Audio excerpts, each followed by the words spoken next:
ठीक है, अब थोड़ा सा इसके टॉपिक को देख लेते हैं जो यूपीएससी ने फॉर्मेट किया है, डिजाइन किया है, जहां से क्वेश्चन जो है घूम फिर के पूछे जा रहे हैं मेंस के संदर्भ में। ठीक है, तो पर्यावरण का, ठीक है, टॉपिक लिख लेंगे, ठीक है, और उसी के क्रम में हम लोग अध्ययन करेंगे। तो लिख लेंगे, ठीक है। हमें क्या होता है, अध्ययन करने से पहले हमें पता होना चाहिए कि हम किस रास्ता से जा रहे हैं और उस रास्ते में क्या क्या चीज आएंगी। ठीक है, तो रास्ता आपका जो है वो ये टॉपिक हो गया। ठीक है, तो एनवायरनमेंट का जो टॉपिक है मेंस का, उनको मेंशन कर लीजिए, मैं इसी क्रम में आप लोगों को अध्ययन कराऊंगा। ठीक है, पहला जो टॉपिक फर्स्ट सेकंड जो है सर उसको भी बता देंगे सर, कौन कौन सा वो है सर? हाँ, मैं अभी डिस्कस करता हूँ फर्स्ट पेपर सेकंड पेपर की। थोड़ा उससे पहले थोड़ा पर्यावरण के आप वो टॉपिक को मेंशन कर लें जिस क्रम में मैं आपको पढ़ाऊंगा, तो उससे ये बेनिफिट होगा कि जैसे टॉपिक आपको पता होगा कि ये टॉपिक चल रहा है, तो थोड़ा बहुत आप घर पे उसको देख कर आएंगे, समझ पा रहे हैं, और यहां से जाने के उपरांत घर पे पुनः एक बार देखेंगे, तो उससे क्या होगा, आप जो टॉपिक के संदर्भ में है ज्यादा से ज्यादा लाभान्वित हो पाएंगे। ये आपके लिए है। ठीक है, तो पहला लिख लेंगे environment and ecologic basic understanding. Hindi में लिखना चाहेंगे तो पारिस्थितिकी तंत्र, पर्यावरण और पारिस्थितिकी। पहला जो टॉपिक है पर्यावरण और पारिस्थितिकी, डैश देकर लिख लेंगे बेसिक अंडरस्टैंडिंग, बुनियादी समझ, बुनियादी समझ। पर्यावरण और पारिस्थितिकी, डैश देकर लिख लेंगे बुनियादी समझ। दूसरा टॉपिक बनाएंगे, दूसरा जो यूनिट मेंशन है। ठीक है, अब इस जो यूनिट है, इस यूनिट के अंतर्गत कई चैप्टर हैं। ठीक है, 4-5 चैप्टर इस यूनिट के अंदर है, और फिर उस यूनिट के अंदर कई सारे टॉपिक्स दिए गए हैं। बस समझ पा रहे हैं? दूसरा जो यूनिट मेंशन किया गया है वह है पारिस्थितिकी तंत्र, पारिस्थितिकी तंत्र और इसकी गतिशीलता, पारिस्थितिकी तंत्र और इसकी गतिशीलता।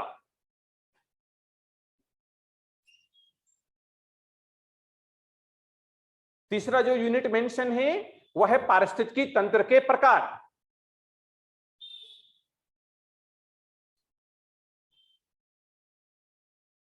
पारिस्थितिकी तंत्र के प्रकार। चौथा जो यूनिट मेंशन किया गया है वह है आपका जैव भू रासायनिक चक्र, जैव भू रासायनिक चक्र। फिर जो मेंशन किया गया है वह है आपका जनसंख्या पारिस्थितिकी, जनसंख्या पारिस्थितिकी, जनसंख्या पारिस्थितिकी। नेक्स्ट जो यूनिट मेंशन है इसमें वह है जीव मंडल, जीव मंडल। इसके बाद का जो यूनिट मेंशन है जैव विविधता, जैव विविधता एवं जैव विविधता एवं जैव विविधता संरक्षण, जैव विविधता एवं जैव विविधता संरक्षण। नेक्स्ट यूनिट है आपका प्रदूषण, नेक्स्ट यूनिट मेंशन है आपका कचरा प्रबंधन, वेस्ट मैनेजमेंट। हाँ, कचरा प्रबंधन। इसके बाद जो डिजाइन किया गया है सिलेबस को वह है क्लाइमेट चेंज यानी कि जलवायु प्रबंधन,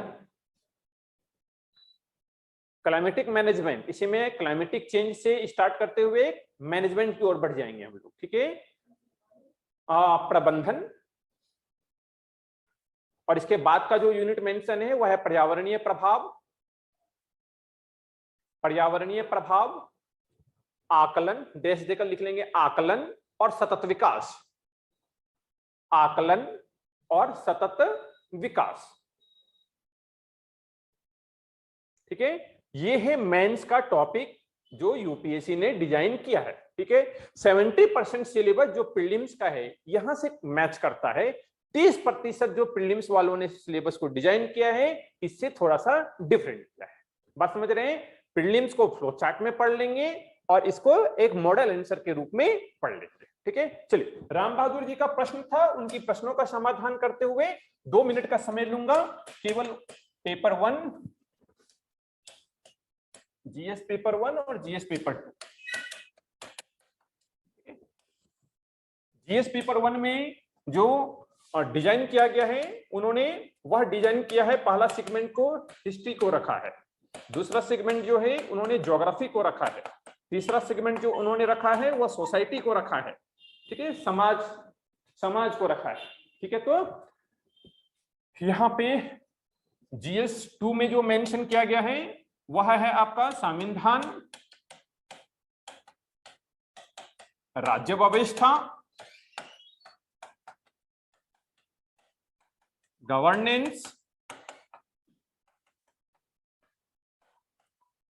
ठीक है, इसके अतिरिक्त जो मेंशन किया गया है अंतरराष्ट्रीय संबंध,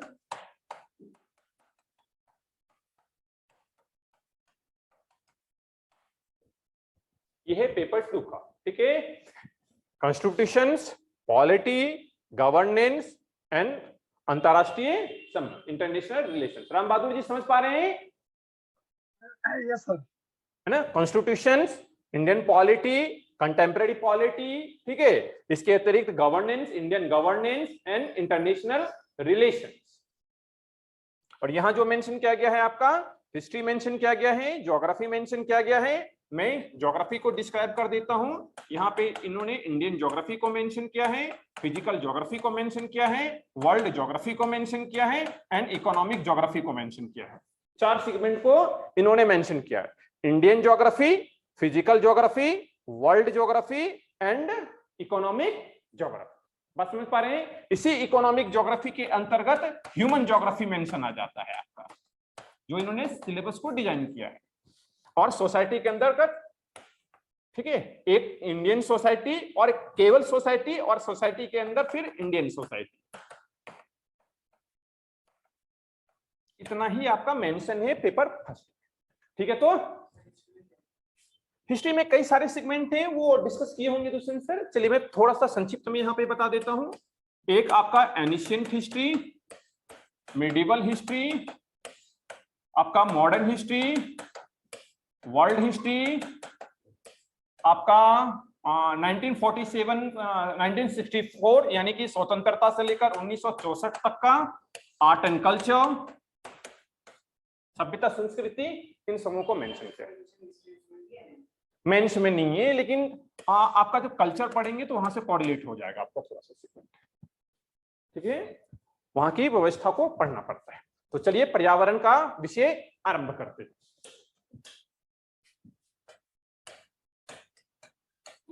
पर्यावरण, इन्वायरमेंट।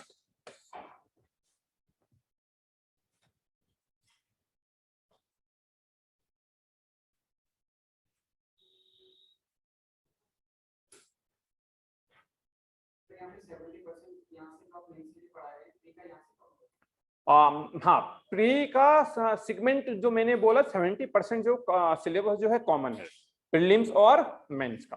30% जो प्री में सिलेबस डिजाइन किया है यूपीएससी ने, वो मेंस से डिफरेंट है। ठीक है, वो सभी सेगमेंट में है आपका लगभग, चाहे वो इकोनॉमिक्स का सेगमेंट हो, पॉलिटी का सेगमेंट हो, किसी का भी सेगमेंट हो, उन्होंने सब में 70% को कॉमन रखा है, 30% को डिफरेंट किया है।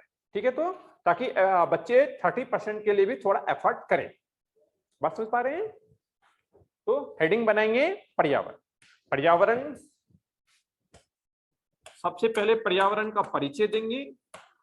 परिचय के दौरान हम लोग यहाँ पे पर्यावरण के अर्थ को समझेंगे, पर्यावरण की परिभाषा को समझेंगे। दूसरा जो सेगमेंट है इसमें पर्यावरण का अध्ययन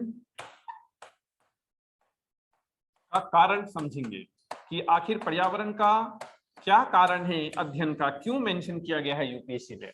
तो पर्यावरण के अध्ययन के कारण को समझेंगे। इसके बाद जो मेंशन है आपका पर्यावरण का क्षेत्र। ठीक है, पर्यावरण पहले परिचय में अर्थ एंड परिभाषा, पर्यावरण अध्ययन के कारण, पर्यावरण अध्ययन के विषय वस्तु, पर्यावरण अध्ययन के विषय वस्तु,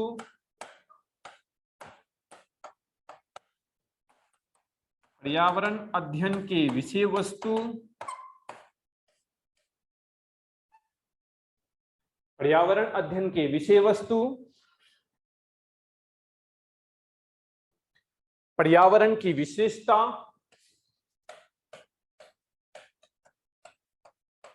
पर्यावरण की विशेषता, पर्यावरण की श्रेणी, पर्यावरण की श्रेणी, पर्यावरण के घटक,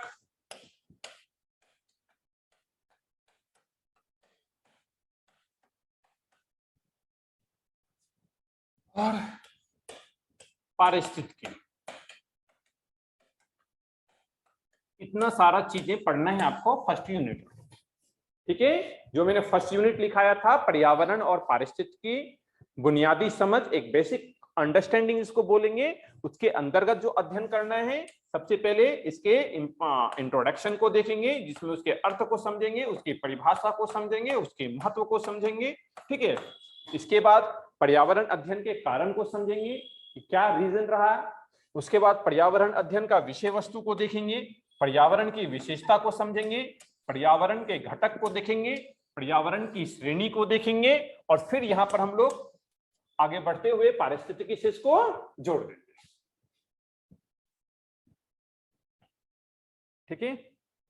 हाँ, इसी के अंतर्गत थोड़ा पर्यावरण के प्रकार भी आ जाएंगे। पर्यावरण के प्रकार मेंशन कर लीजिए, पर्यावरण के प्रकार लिख लेंगे सभी चीजों को।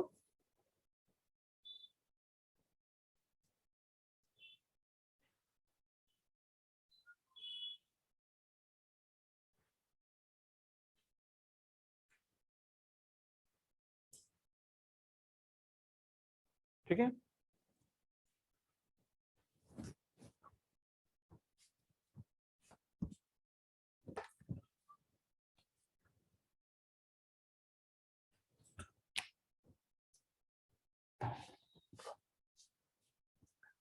तो पहला यूनिट में पर्यावरण इन्वायरमेंट में इंट्रोडक्शन के भीतर उसके मीनिंग को, उसके डिफिनेशन को और उसके इंपॉर्टेंस को। देन आफ्टर अध्ययन का कारण, क्या कारण रहा है अध्ययन का, पर्यावरण अध्ययन के विषय वस्तु, पर्यावरण की विशेषता, पर्यावरण के घटक, पर्यावरण की श्रेणी, पर्यावरण के प्रकार, और लास्ट में पर्यावरण को किससे जोड़ देंगे हम लोग, पारिस्थितिकी से। ठीक है, तो चलिए समझने का प्रयास करते हैं पर्यावरण को। पर्यावरण, पर्यावरण शब्द को अगर हम लोग तोड़ते हैं, ब्रेक करते हैं, तो दो मीनिंग निकलता है। एक निकलता है परि, एक निकलता है आवरण। आवरण का जो अर्थ होता है वह है ढका हुआ, ढका हुआ, और परि का मतलब होता है बाहरी या परत। ठीक है, दोनों को अगर हम लोग जोड़ देते हैं तो यह है आपका पृथ्वी। इस पृथ्वी के बाहर, ठीक है, जिस बाहरी क्षेत्र में जो आवरण से घिरा हुआ है वही क्या कहलाता है, पर्यावरण। ठीक है, तो पर्यावरण जो है वो दो शब्दों से मिलकर बना है, परि प्लस आवरण। आवरण का मतलब होता है ढका हुआ होना, परि का मतलब होता है बाहरी ओर से।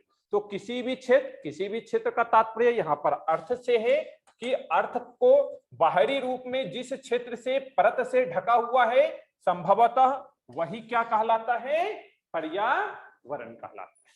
बात समझ पा रहे हैं? तो पर्यावरण जो है वो इन्वायरमेंट का हिंदी रूपांतरण है इनवॉइस, और इनवॉइस जो है वह एक फ्रेंच वर्ड है, और फ्रेंच वर्ड में इसे क्या बताया गया है, पृथ्वी के बाहरी आवरण को ही क्या कहा गया है, पर्यावरण। पृथ्वी का बाहरी क्षेत्र, जिस क्षेत्र से ढका है पृथ्वी, चारों ओर से पृथ्वी जिस परत से ढका हुआ है, उसे ही क्या कहा गया? इन्वायरमेंट, पर्यावरण कहा गया। ठीक है, तो डेफिनेशन में कुछ इस प्रकार से लिखते हुए कि पर्यावरण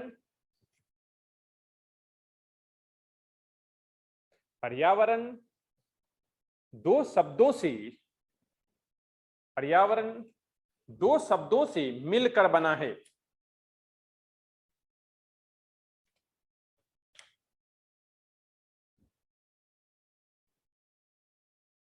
दो शब्दों से मिलकर बना है, परि प्लस आवरण।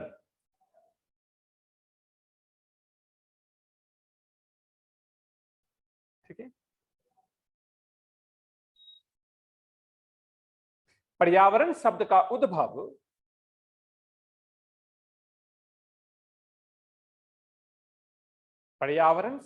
उद्भव फ्रेंच भाषा के इन्वॉल्वमेंट, फ्रेंच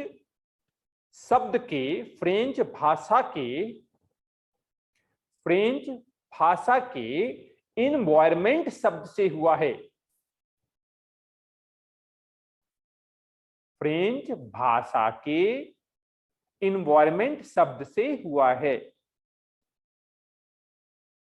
जिसका अर्थ है घेरना, जिसका अर्थ है घेरना। ठीक है, तो अर्थात किसी भी जीव के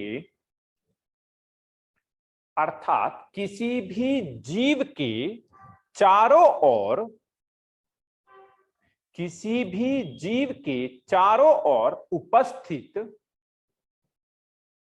उपस्थित समस्त जैविक अथवा अजैविक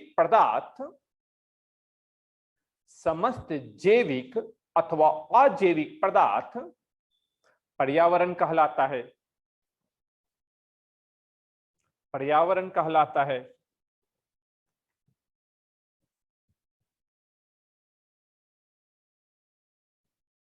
ठीक है,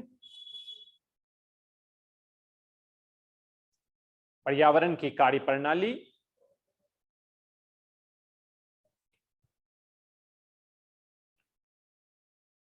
प्राकृतिक संसाधनों से संचालित होती है। प्राकृतिक संसाधनों से संचालित होती है तथा पर्यावरण के तत्वों में पार्थिव एकता का विधिमानता है। संचालित होती है तथा पर्यावरण के तत्वों में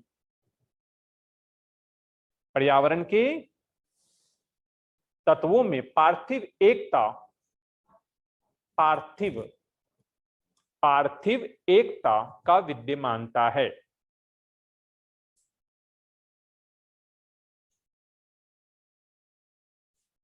पर्यावरण हमारी पृथ्वी पर जीवन का आधार है।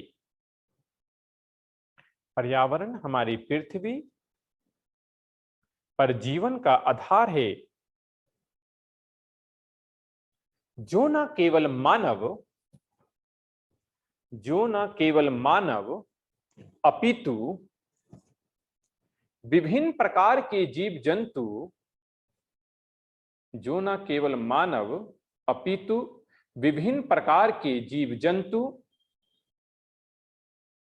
विभिन्न प्रकार के जीव जंतु एवं वनस्पतियों के उद्भव, विकास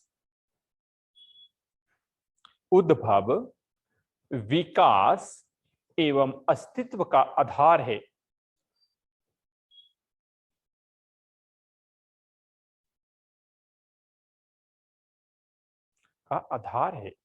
सभ्यता के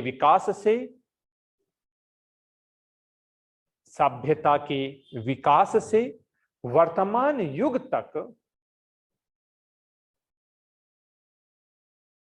मानव ने जो प्रगति की है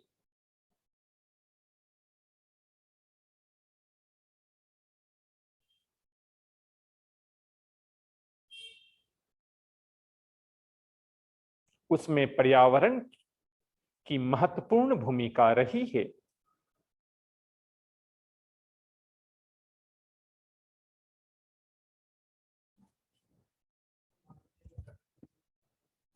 उसमें पर्यावरण की महत्वपूर्ण भूमिका रही है। ये हमने उसके अर्थ में बता दिया। ठीक है, तो पर्यावरण का क्या अर्थ है इस चीज को हमने यहाँ पे डिस्कस कर दिया। अब हम लोग यहाँ पर इसके परिभाषा को बताते हैं। ठीक है, तो कि क्या है पर्यावरण का परिभाषा, तो परिभाषा लिखेंगे और ये पर्यावरण का परिचय में उसके अर्थ को, उसके परिभाषा को और उसके महत्व को जोड़ देंगे तो पर्यावरण का क्या बन जाएगा, इंट्रोडक्शन बन जाएगा। बस समझ पा रहे हैं? तो परिभाषा लिख लेंगे। जीवधारी एवं वनस्पति, जीवधारी समस्त जीवधारी एवं वनस्पतियों के चारों ओर जो आवरण है वह पर्यावरण कहलाता है, वह पर्यावरण कहलाता है, वह पर्यावरण कहलाता है। ठीक है, ऐसा हम संक्षिप्त परिभाषा देंगे, महत्व को बता देंगे कि पर्यावरण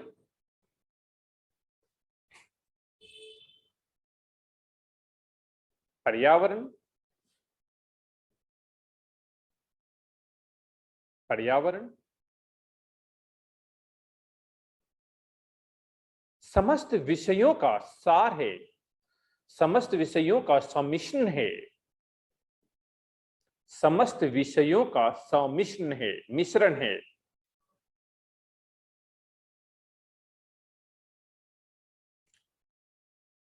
जिसके अंतर्गत जैविक और अजैविक, जिसके अंतर्गत जैविक और अजैविक का विस्तृत अध्ययन किया जाता है।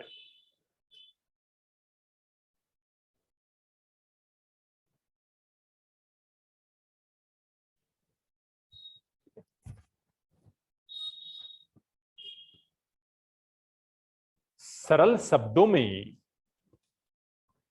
शब्दों में पर्यावरण उन परिस्थिति तथा दशाओं, पर्यावरण उन परिस्थिति तथा दशाओं,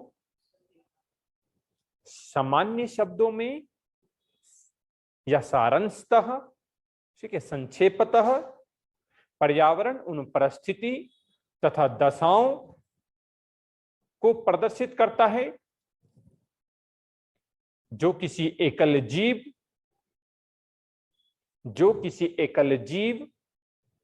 या जीव समूह को, एकल जीव जो किसी एकल जीव या समूह जीव को आवृत करता है, आवृत करता है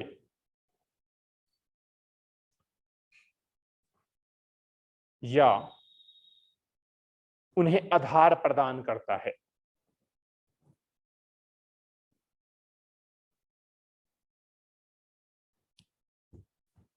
ठीक है, ये हमने बता दिया पर्यावरण का परिचय।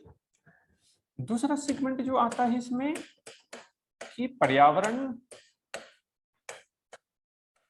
अध्ययन का क्या कारण है। तो कारण को हम लोग यहाँ पे बिंदुवार लिख सकते हैं, जिसमें कि समस्त जीव या वनस्पति, चाहे उसका आकार बड़ा हो या छोटा हो, कि जन्म यानी कि उद्भव ठीक है। सर्वाइविंग यानी कि जीवन जीना, जीवन क्या बोलेंगे उसको, जीवन चक्र या जीवन, है ना, चक्र शब्द का ही इस्तेमाल कर देते हैं। प्रजनन, विकास को क्या करता है, प्रभावित करता है। तो पर्यावरण अध्ययन के कारणों को हम लोग पॉइंट वाइज पढ़ेंगे, जिसमें पहला पॉइंट क्या हो जाएगा कि पृथ्वी पर समस्त जीव या समस्त वनस्पति, चाहे उसका आकार बड़ा हो या छोटा हो, उसके उद्भव से लेकर, उसके विकास से लेकर, उसके जीवन चक्र से लेकर, उसके प्रजनन से लेकर, उसके मृत्यु तक को कौन आधार प्रदान करता है, पर्यावरण। इसलिए पर्यावरण का अध्ययन महत्वपूर्ण हो जाता है। बात समझ पा रहे हैं? तो पहला पॉइंट हो गया। लिख लेंगे कि पर्यावरण अध्ययन के निम्नलिखित महत्वपूर्ण कारण, पर्यावरण अध्ययन के निम्नलिखित महत्वपूर्ण कारण हो सकते हैं। पर्यावरण अध्ययन के निम्नलिखित महत्वपूर्ण कारण हो सकते हैं, है ना, जिसका विवरण अग्रलिखित है, जिसका विवरण अग्रलिखित है, आगे लिखा हुआ है।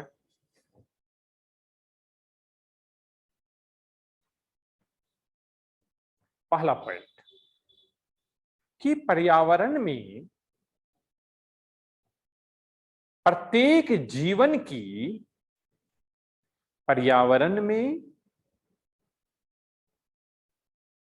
प्रत्येक जीवन की स्वरूप की, प्रत्येक जीवन की स्वरूप की अपनी महत्वपूर्ण भूमिका होती है, अपनी महत्वपूर्ण भूमिका होती है। चाहे वह जीव या वनस्पति, चाहे वह जीव या वनस्पति आकार में बड़ा हो अथवा छोटा हो।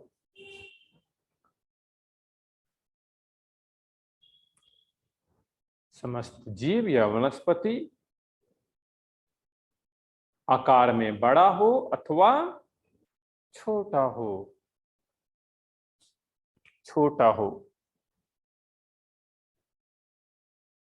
ठीक है। दूसरा पॉइंट हो जाएगा कि प्रत्येक जीव, मानव सहित तथा वनस्पति को आधार कौन प्रदान करता है, पर्यावरण। यानी उसके अस्तित्व को बनाए रखने में पर्यावरण महत्वपूर्ण भूमिका निभाता है। ठीक है। उनके कारकों, उनके विकास के कौन कौन से कारक हैं, तो उनको अध्ययन कर लेंगे, जिससे उनकी प्रक्रिया क्या चलती रहेगी, सतत चलती रहेगी।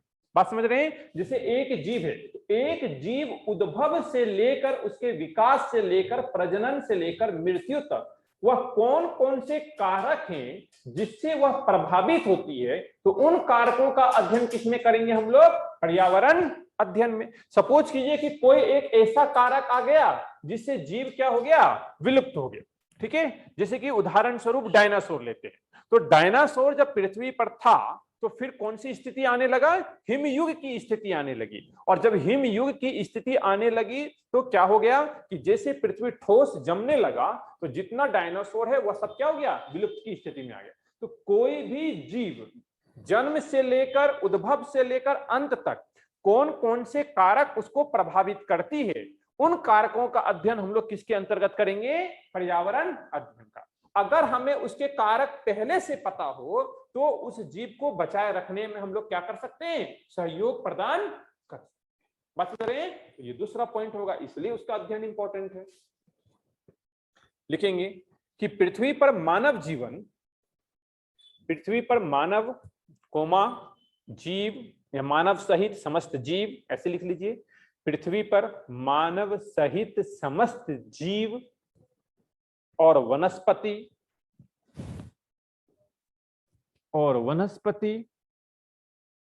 के अस्तित्व को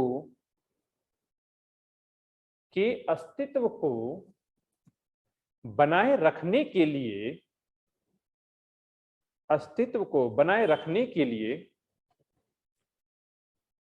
उनके कारकों का अध्ययन आवश्यक है, उनके कारकों का अध्ययन उनके कारकों का अध्ययन आवश्यक है ताकि उन्हें विलुप्त होने से बचाया जा सके, ताकि उन्हें विलुप्त होने से बचाया जा सके।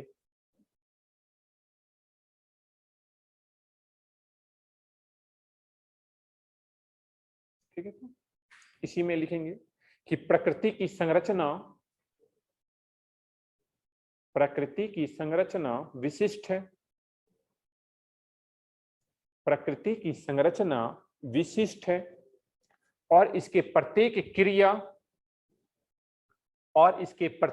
क्रिया और कार्य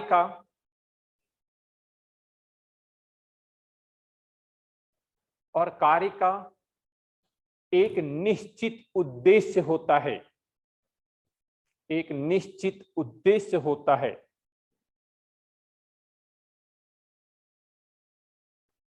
यह कभी प्रत्यक्ष तो कभी अप्रत्यक्ष, यह कभी प्रत्यक्ष या अप्रत्यक्ष रूप से मानव जीव को प्रभावित करता है।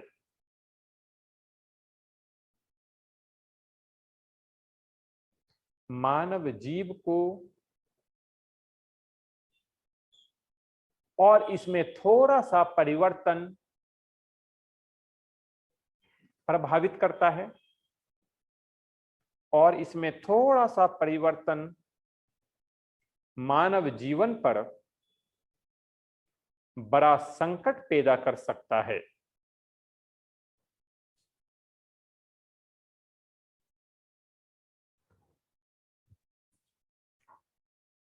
ऐसे में या इस स्थिति में,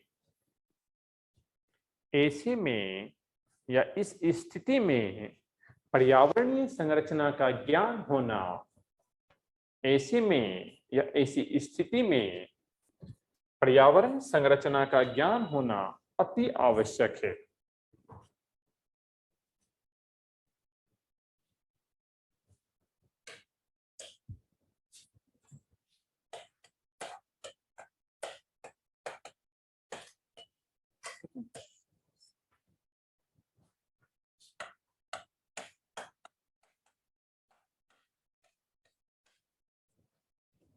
पृथ्वी पर एक और संसाधन, एक और जनसंख्या, तो इनके बीच में जो अंतर संबंध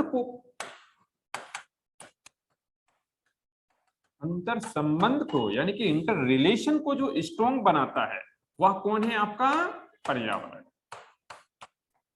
ठीक है, तो पृथ्वी पर एक और जनसंख्या है। यह जनसंख्या कुछ भी हो सकता है, या तो जीव जंतु हो सकते हैं मानव सहित, या तो वनस्पति हो सकते हैं, और दूसरी ओर पृथ्वी पर जो संसाधन है, तो जनसंख्या और संसाधन के बीच जो अंतर संबंध है, इंटर रिलेशन जो है, उनको कौन प्रदर्शित करता है? पर्यावरण।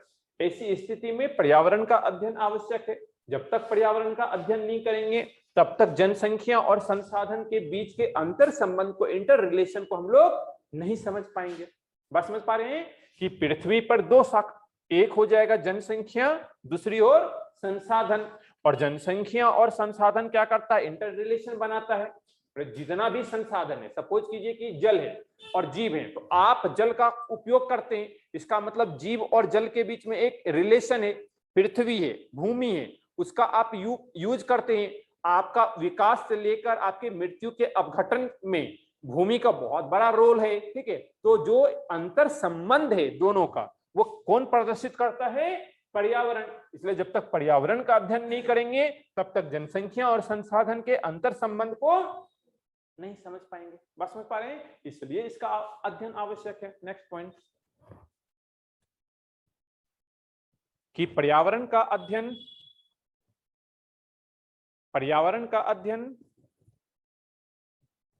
जनसंख्या और संसाधनों के मध्य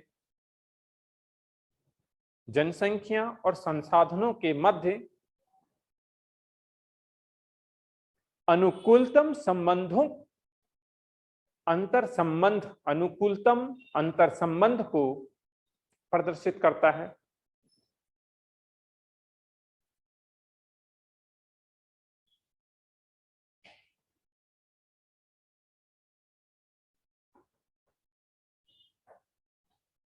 ठीक है, इसलिए पर्यावरण का अध्ययन आवश्यक है।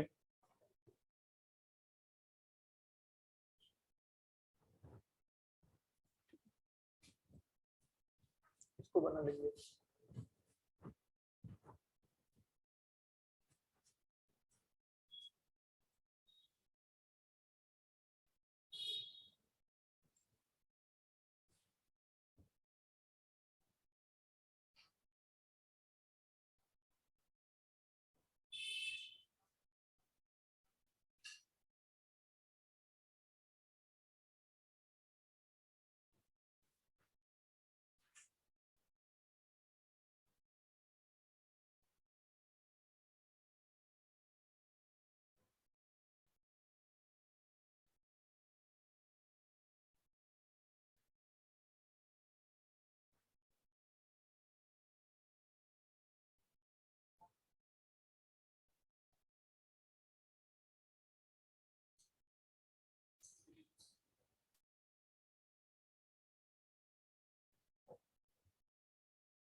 ठीक है, तो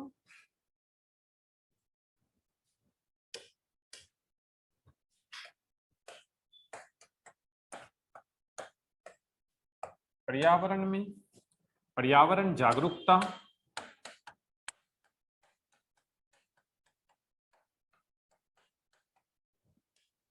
मानव या जीव का सतत विकास,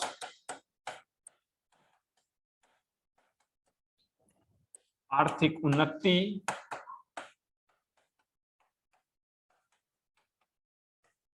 के लिए हमें पर्यावरण अध्ययन पर फोकस होना पड़ेगा। यानी पर्यावरण से समस्त पर्यावरण के प्रति क्यूरियोसिटी, जो समस्याएं आ रही है, अब जैसे टेम्परेचर बढ़ रहा है तो ओजोन परत में छिद्र हो रहा है, ओजोन डेप्लीशिएशन हो रहा है। ठीक है, टेम्परेचर बढ़ रहा है तो ग्लेशियर क्या हो रहे हैं, पिघल रहे हैं। टेम्परेचर बढ़ रहा है तो समुद्री जल स्तर में वृद्धि हो रहा है। तो ये सारे जो इश्यूज हैं, ये सारे जो मुद्दे हैं, उन सबों को किसमें है, हमारे पर्यावरण जागरूकता।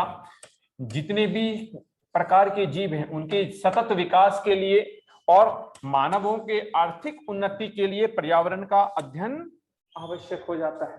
ठीक है, तो नेक्स्ट पॉइंट हो जाएगा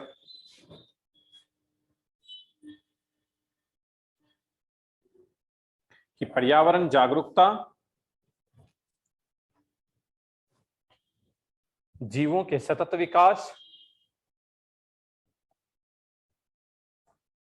पर्यावरण जागरूकता जीवों के सतत विकास एवं आर्थिक उन्नति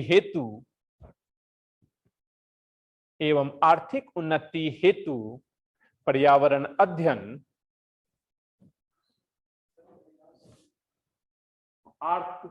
सतत विकास एवं आर्थिक उन्नति हेतु पर्यावरण का अध्ययन महत्वपूर्ण हो जाता है।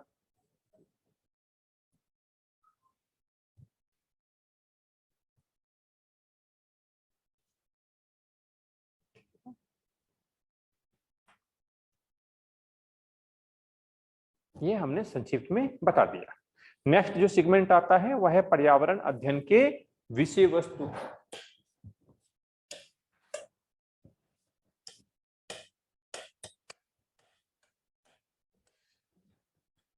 पर्यावरण अध्ययन के विषय वस्तु, पर्यावरण अध्ययन के विषय वस्तु।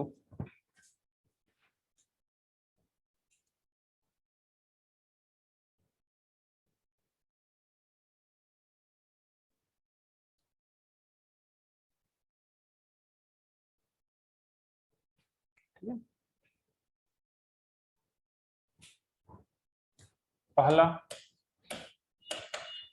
मानवीय क्रियाकलाप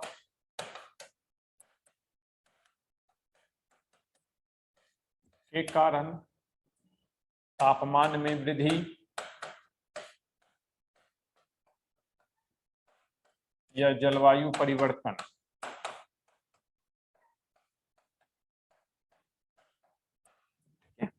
पर्यावरण अध्ययन के विषय वस्तु का मतलब हो जाता है कि वर्तमान समय में पर्यावरण का अध्ययन, ठीक है, किन किन चीजों पर फोकस है।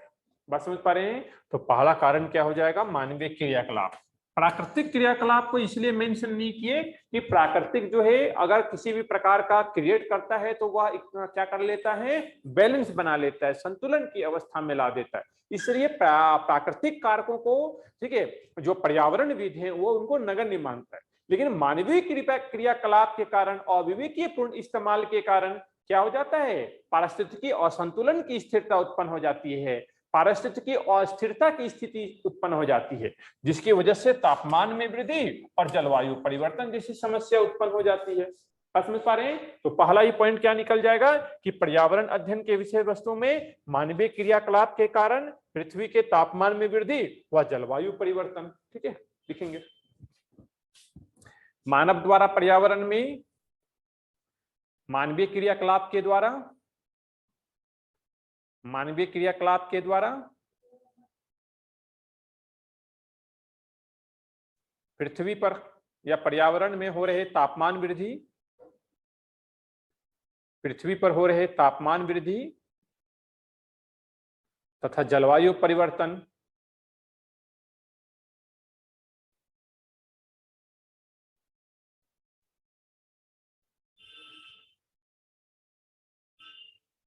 कॉमा देंगे, जो कि एक गंभीर व शोचनीय, जो कि एक गंभीर व शोचनीय विषय है।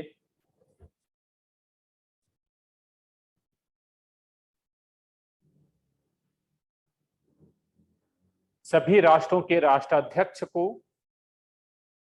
सभी राष्ट्र के राष्ट्राध्यक्ष को, सभी राष्ट्र के राष्ट्राध्यक्ष मतलब सभी देश के प्रधानमंत्री, राष्ट्रपति जो भी हैं, ठीक है, उनको, सभी राष्ट्र के राष्ट्राध्यक्ष को इस विषय की ओर,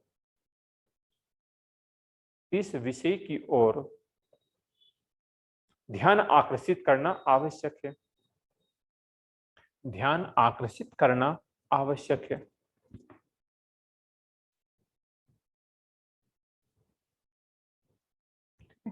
दूसरा पॉइंट है ओजोन परत का ह्रास, ओजोन परत का ह्रास, ओजोन डेप्रिसिएशन। ठीक है, देश देकर लिखेंगे, ध्रुवीय तथा ध्रुवीय प्रदेश, ध्रुवीय प्रदेश व अंटार्कटिका, ध्रुवीय प्रदेश यानी नॉर्थ पोल, साउथ पोल व अंटार्कटिका, ध्रुवीय प्रदेश व अंटार्कटिका में ओजोन छिद्र के कारण, में ओजोन छिद्र के कारण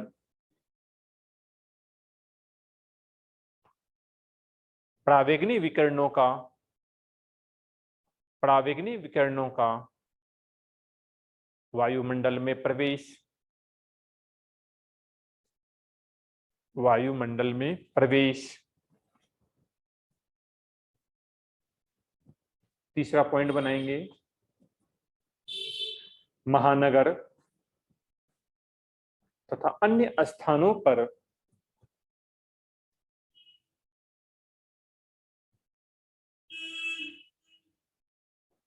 वायु, जल व स्थल, वायु प्रदूषण, जल प्रदूषण, स्थल प्रदूषण, ध्वनि प्रदूषण, इसको मेंशन कर लेंगे। महानगरों, महानगरों व स्थानीय इकाइयों पर विभिन्न प्रकार के प्रदूषण।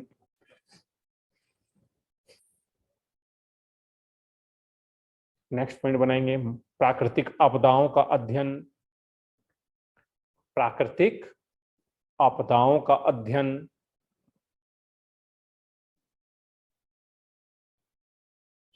नेक्स्ट पॉइंट बनाएंगे, मानवों द्वारा, वनों का विनाश।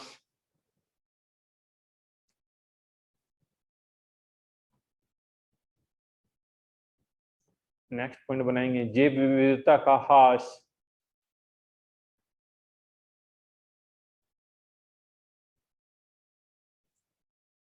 नेक्स्ट पॉइंट बनाएंगे संसाधनों का सदुपयोग व संरक्षण। संसाधनों का सदुपयोग व संरक्षण। नेक्स्ट पॉइंट बनाएंगे, ठीक है, तो प्राकृतिक संसाधनों का लेखा जोखा व उनका संरक्षण। प्राकृतिक संसाधनों का लेखा जोखा, प्राकृतिक संसाधनों का लेखा जोखा तैयार करना, जिससे कि समाज के सभी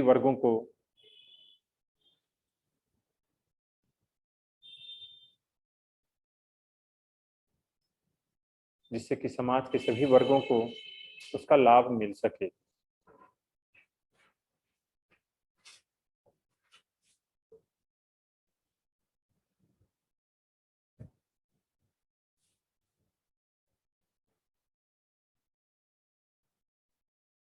ठीक है,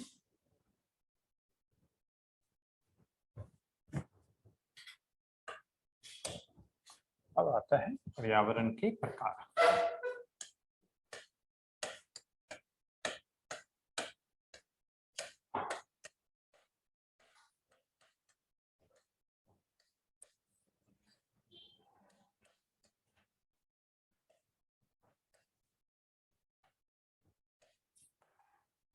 पर्यावरण के प्रकार, तो पर्यावरणों के प्रकार में से मुख्य रूप से प्राकृतिक पर्यावरण, मानव निर्मित पर्यावरण और सामाजिक पर्यावरण।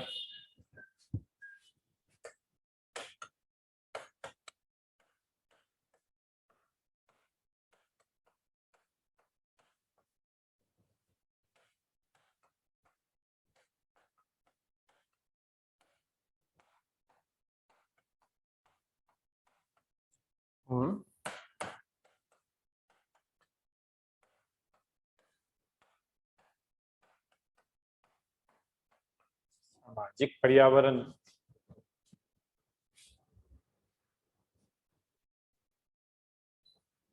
प्राकृतिक पर्यावरण, मानव निर्मित पर्यावरण और सामाजिक पर्यावरण। प्राकृतिक पर्यावरण के अंतर्गत जैविक व अजैविक घटक,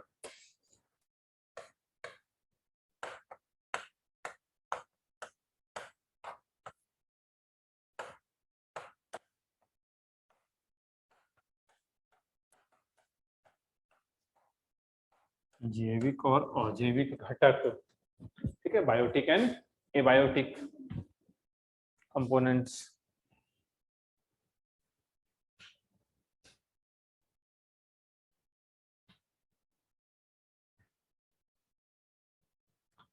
मानव निर्मित पर्यावरण के अंतर्गत सांस्कृतिक पर्यावरण, सांस्कृतिक पर्यावरण, धार्मिक पर्यावरण,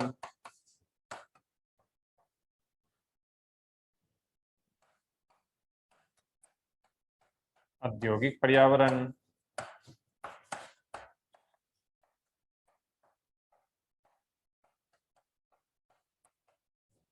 सांस्कृतिक पर्यावरण, धार्मिक पर्यावरण और औद्योगिक पर्यावरण।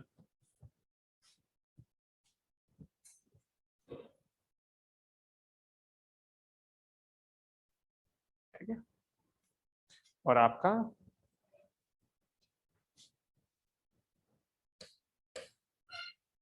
सामाजिक पर्यावरण, मानव निर्मित पर्यावरण में और मेंशन कर सकते हैं आर्थिक पर्यावरण,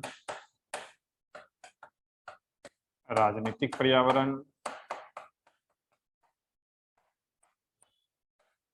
आर्थिक पर्यावरण, राजनीतिक पर्यावरण,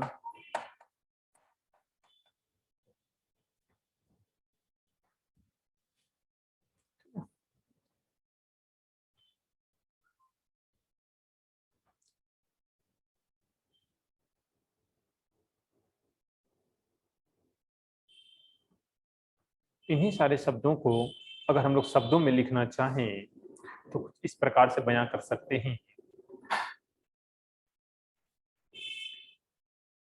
कि पर्यावरण एक जैविक और भौतिक संकल्पना है।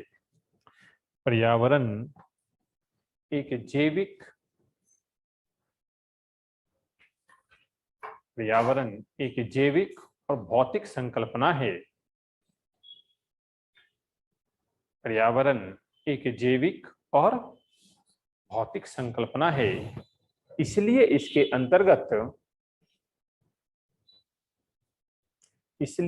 अंतर्गत न केवल प्राकृतिक वातावरण को न केवल प्राकृतिक वातावरण को बल्कि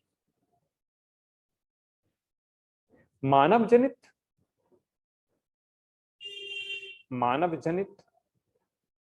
सामाजिक व सांस्कृतिक पर्यावरण को भी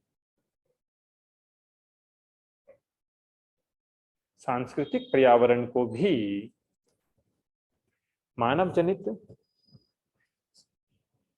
सामाजिक व सांस्कृतिक पर्यावरण को भी शामिल किया जाता है।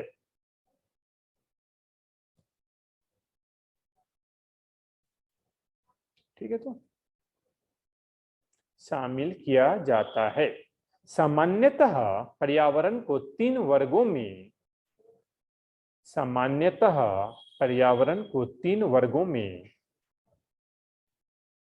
वर्गीकृत किया जाता है।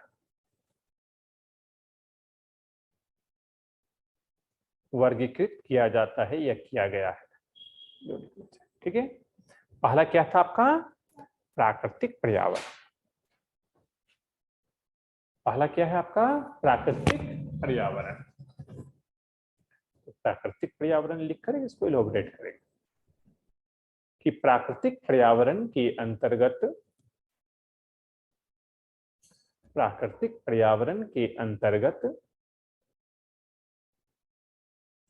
वे सभी जैविक एवं अजैविक तत्व शामिल हैं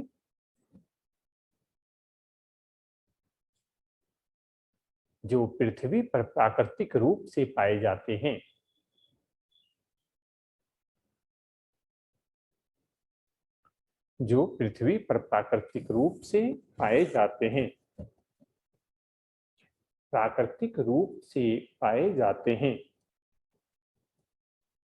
इसी आधार पर प्राकृतिक पर्यावरण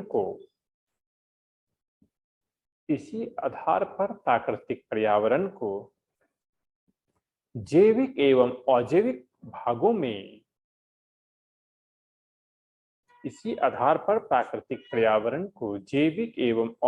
भागों में बांटा जाता है।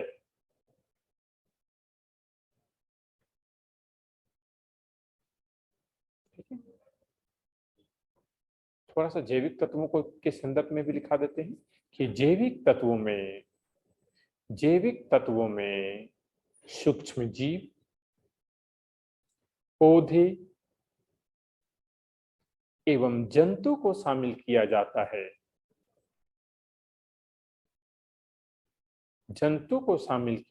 है।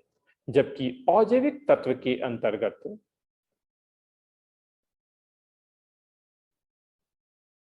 ऊर्जा,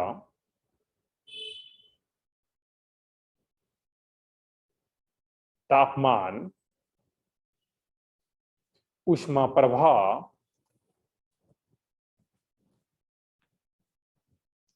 प्रवाह, गुरुत्वाकर्षण, उच्चावच, मृदा, वायु, उत्सर्जन, प्रकाश, सूर्य का प्रकाश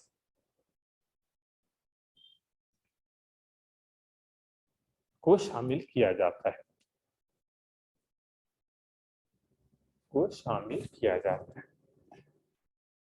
ठीक है, इसको हम लोग आगे चलकर विस्तार से पढ़ेंगे एक एक तत्व। ठीक है, दूसरा क्या था आपका? मानव निर्मित, इसको एलोबरेट करेंगे कि मानव निर्मित पर्यावरण के अंतर्गत,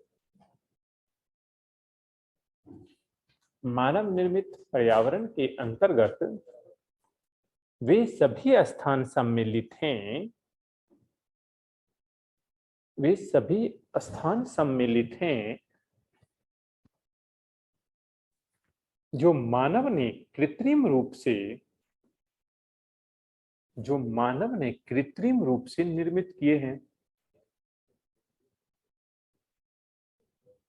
वे सभी स्थान सम्मिलित हैं जो मानव ने कृत्रिम रूप से निर्मित किए हैं। कृषि क्षेत्र, औद्योगिक शहर, वायुपतन,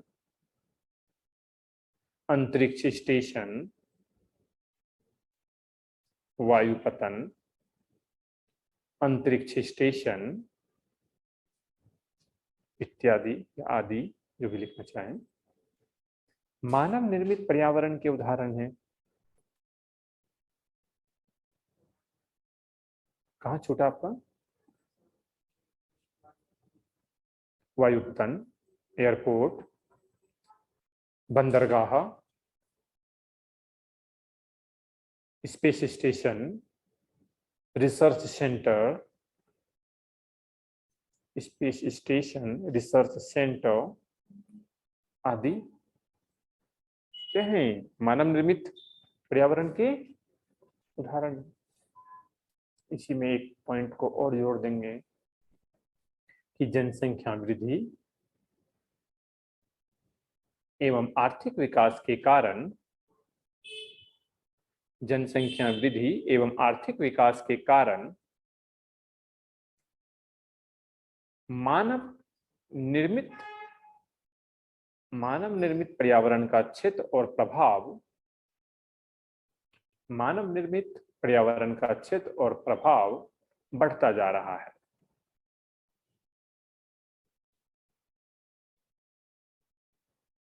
बढ़ता जा रहा है। ठीक है। तो तीसरा पॉइंट क्या था? सामाजिक, है ना? सामाजिक, ठीक है, कि सामाजिक पर्यावरण में,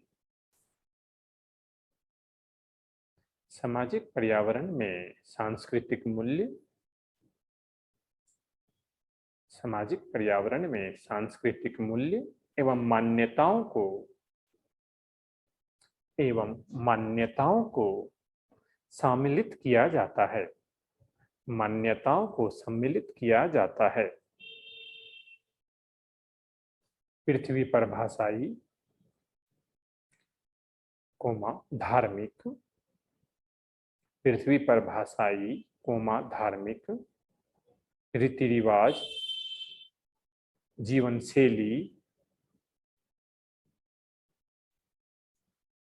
के आधार पर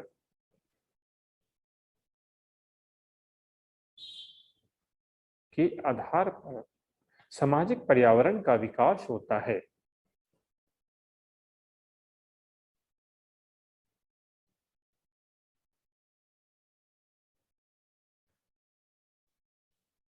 ठीक है। तो राजनीतिक, आर्थिक, धार्मिक, राजनीतिक, आर्थिक, धार्मिक संस्थाएं या संगठन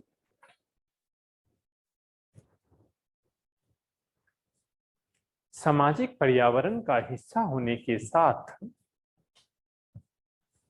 सामाजिक पर्यावरण का हिस्सा होने के साथ साथ, सामाजिक पर्यावरण का हिस्सा होने के साथ साथ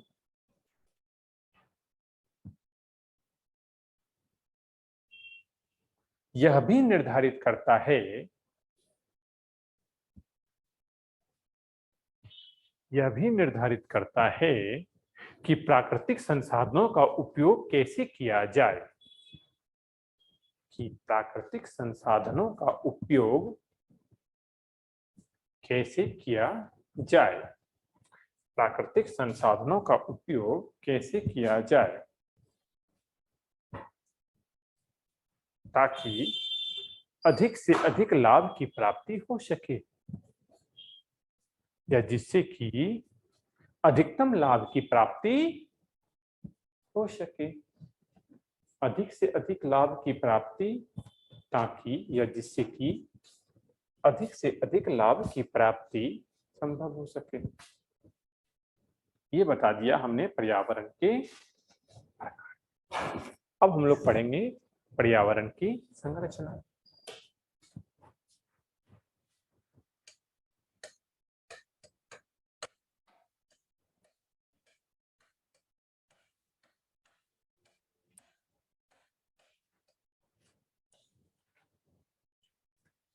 पर्यावरण की संरचना।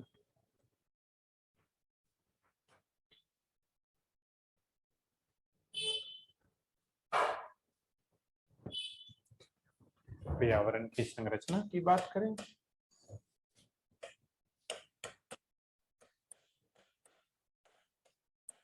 स्थलमंडल,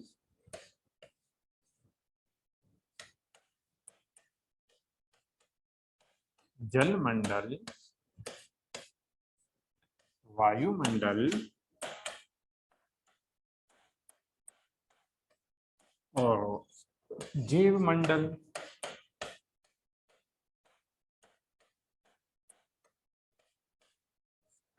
ठीक है, तो पर्यावरण की संरचना की बात करें स्थलमंडल, जलमंडल, वायुमंडल और आपका जीवमंडल।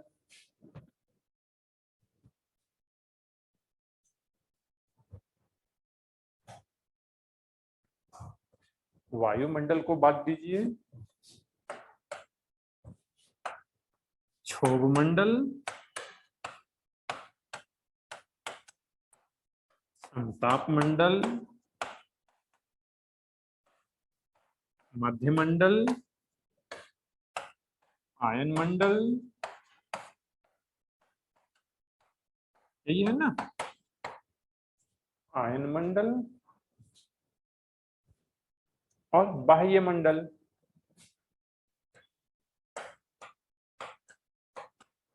बाह्य मंडल। तो पर्यावरण की संरचना की बात करें तो स्थलमंडल, जलमंडल, वायुमंडल, वायुमंडल को पुनः हम लोग बांट देंगे क्षोभमंडल, संतापमंडल, मध्यमंडल, आयनमंडल और बाह्य मंडल और फिर आपका जीवमंडल एक्सोस्फीयर।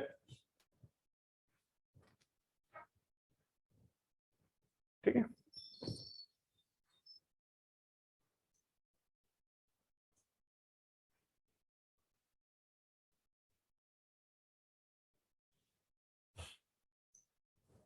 स्थलमंडल में बता देंगे। हो गया।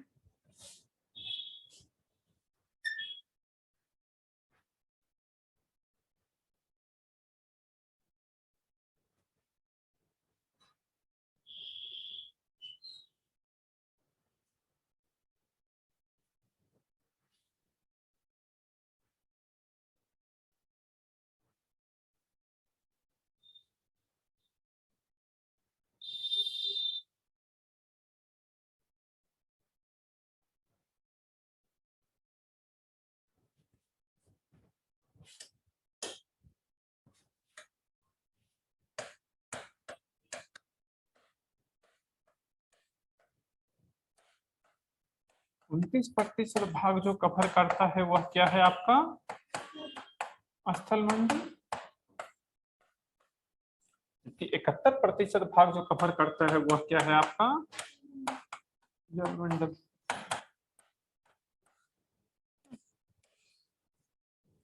इस स्थलमंडल की बात करें, इस स्थलमंडल में ठीक है क्या आ जाएंगे यहाँ पे उच्चावच की बात करेंगे पहले यहाँ पे, और इस उच्चावच में पर्वत, पहाड़, पठार, मैदान, ठीक है इसके अतिरिक्त जो है द्वीप या तटीय क्षेत्र, इन समूह की बात करेंगे। ठीक है, स्थल मंडल की बात करेंगे तो यहाँ पर समस्त जीव जंतु, ठीक है, जीव जंतु का वनस्पति, वो स्थल मंडल क्या देता है, आधार प्रदान करता है। कि अगर स्थल मंडल ना होता तो जीव जंतु और वनस्पति की संकल्पना भी नहीं की जा सकती थी। कहाँ रहेंगे वो, ठीक है ना, पेड़ पौधे कहाँ उगेंगे, कैसे विकास करेंगे। तो स्थल मंडल के अंतर्गत एक तो हम लोग इसके उच्चावच का अध्ययन करेंगे और दूसरे जो परिप्रेक्ष्य होगा, पहला पैराग्राफ में तो इन सबों को बता देंगे और दूसरे पैराग्राफ में जीव जंतु और वनस्पतियों के आधार का वर्णन करेंगे। बात समझ रहे हैं। तो पृथ्वी का लगभग 29% भाग स्थल मंडल है और स्थल मंडल के अंतर्गत जो हम लोग इसके उच्चावच को बताएंगे। ठीक है, और फिर इसके जीव जंतुओं और वनस्पतियों के आश्रय से इसके जीवन शेष को जोड़कर बताएंगे।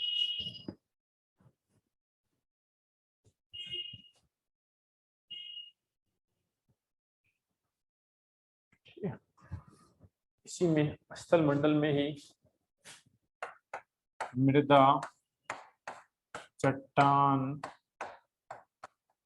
ठीक है, और इस चट्टान के अंतर्गत खनिज, इस मृदा से कृषि, इन सबों का भी जिक्र कर देंगे।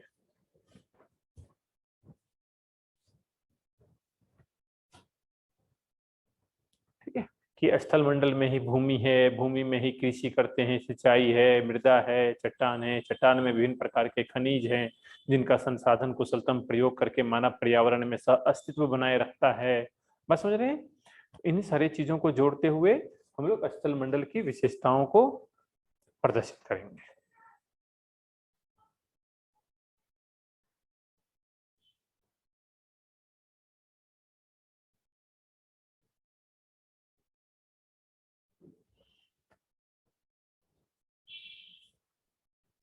तो कुछ इस प्रकार से कि पृथ्वी का लगभग 29% भाग, पृथ्वी का लगभग 29% भाग, पृथ्वी का लगभग 29% भाग स्थल मंडल है। पृथ्वी का लगभग 29% भाग स्थल मंडल है, जो अधिकांश जीव जंतुओं तथा पेड़ पौधों को आधार प्रदान करता है। जीव जंतुओं और पेड़ पौधों को आधार प्रदान करता है। इसमें पठार, इसमें पर्वत, पहाड़, पहाड़, पठार, मैदान, मृदा, कृषि, चट्टान, खनिज जैसे तत्व को शामिल किया जाता है।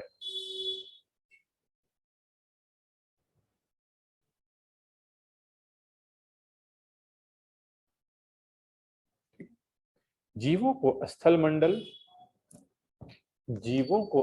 मंडल दो प्रकार से सहायता प्रदान करता है। दो प्रकार से सहायता प्रदान करता है। एक तरफ वे इन जीवों को आवास उपलब्ध कराते हैं, तो दूसरी तरफ खनिजों का स्रोत होता है।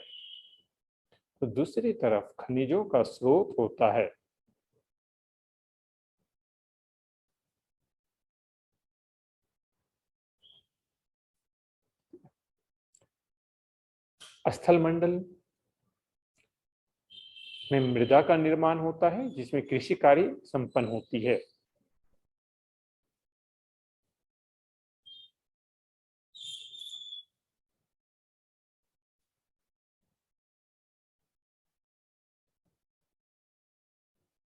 मृदा का निर्माण होता है जिसमें कृषि कार्य संपन्न होता है। कृषि मानव के विकास में अहम भूमिका अदा करता है।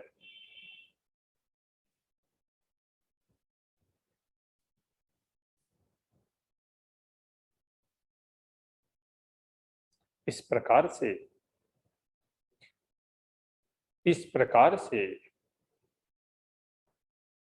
जीव जंतु स्थलमंडल से पारस्परिक क्रिया करते हैं।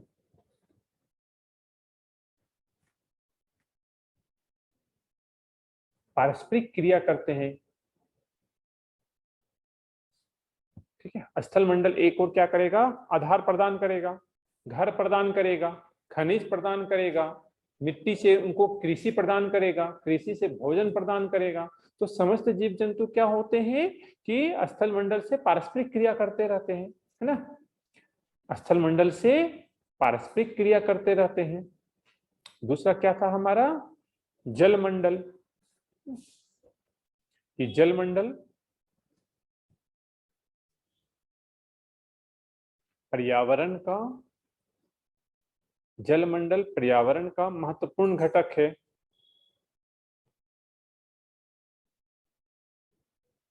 पर्यावरण का महत्वपूर्ण घटक है क्योंकि वह पृथ्वी पर स्थलीय व जलीय जीवों को क्योंकि वह पृथ्वी पर स्थलीय और जलीय जीवों को संभव बनाता है।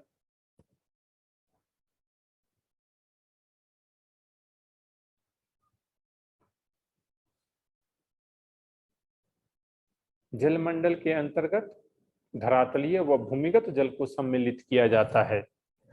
जलमंडल के अंतर्गत धरातलीय और भूमिगत जल को सम्मिलित किया जाता है।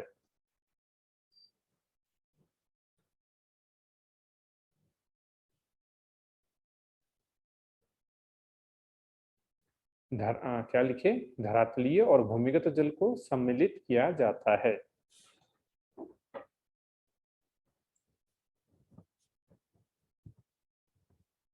जीव जल को अपनी विभिन्न उपापचय क्रिया के लिए उपापचय का मतलब क्या? मेटाबॉलिज्म, है ना। मेटाबॉलिज्म। जीव जल को विभिन्न उपापचय के लिए प्रयोग करते हैं।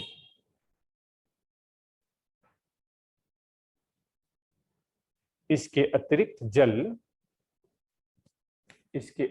जल जीव द्रव्य। क्या होता है जीव द्रव्य? बायो के स्टूडेंट्स किसको बोलेंगे जीव द्रव्य? साइटोप्लाज्म। हाँ बिल्कुल सही। जो हाँ जल के रूप में विद्यमान होते हैं एंजाइम्स, उसे ही जीव द्रव्य बोलते हैं। जीव द्रव्य क्या लिखे? क्या लिखे? इसके आगे क्या लिखवाए थे? जीव द्रव्य के रूप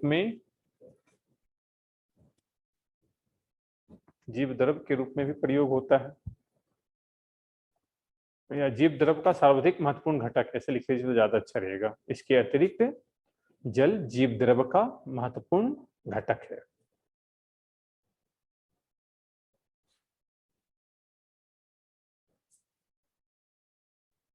ठीक है, तो क्लियर।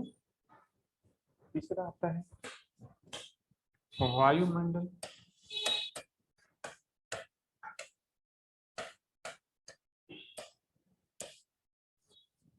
वायुमंडल क्या है? वायुमंडल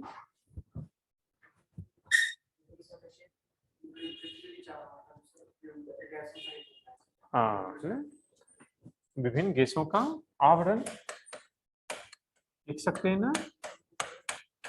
विभिन्न गैसों का आवरण, a layer of the different gases, different gases में stable gases and unstable, यानी कि स्थिर गैस and अस्थिर गैस। स्थिर गैस एवं अस्थिर गैस। अस्थिर गैस के अंतर्गत जलवाष्प और धूलकण। अस्थिर गैस वायुमंडल में 2%, स्थिर गैस वायुमंडल में 98%। स्थिर गैस में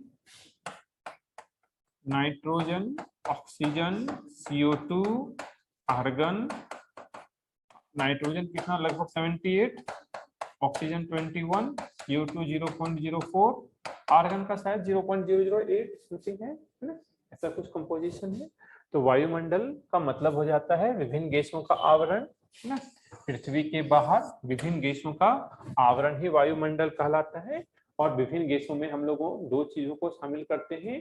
पहला फैक्टर हो जाता है stable gases and unstable gases. तो वायुमंडल में जो स्टेबल है उसे क्या बोलेंगे, 98%। क्या मतलब है स्थिर गैस का, कि जिसकी मात्रा वायुमंडल में कभी भी घटता बढ़ता नहीं है, उसे क्या बोलते हैं, स्थिर गैस। और स्थिर गैस किसको बोलेंगे, जिसका वायुमंडल में प्रतिशत क्या होता है, घटता बढ़ता रहता है, इसी को क्या बोलेंगे, अस्थिर गैस। तो अस्थिर गैस हमारे वायुमंडल में कितना प्रतिशत भूमिका अदा करता है, केवल 2%। और अस्थिर गैस के अंतर्गत कौन किसको किसको शामिल करेंगे हम लोग, जलवाष्प और धूलकण को शामिल करेंगे। वहीं स्थिर गैस के अंतर्गत nitrogen, oxygen, carbon dioxide, argon, lepton, krypton, xenon, krypton इत्यादि को शामिल करते हैं।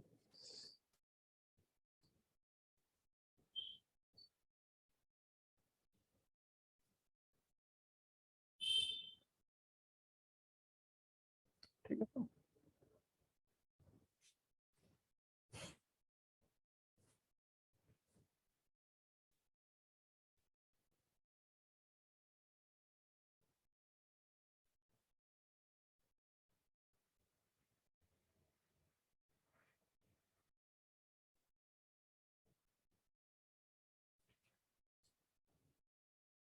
तो आगे चलकर वायुमंडल को फिर हम लोग क्या करते हैं, विभिन्न कई सारे आवरणों में क्या कर देते हैं, विभक्त कर देते हैं। तो इसका हम लोग अध्ययन कल करेंगे। ठीक है, वायुमंडल का अध्ययन कल करेंगे।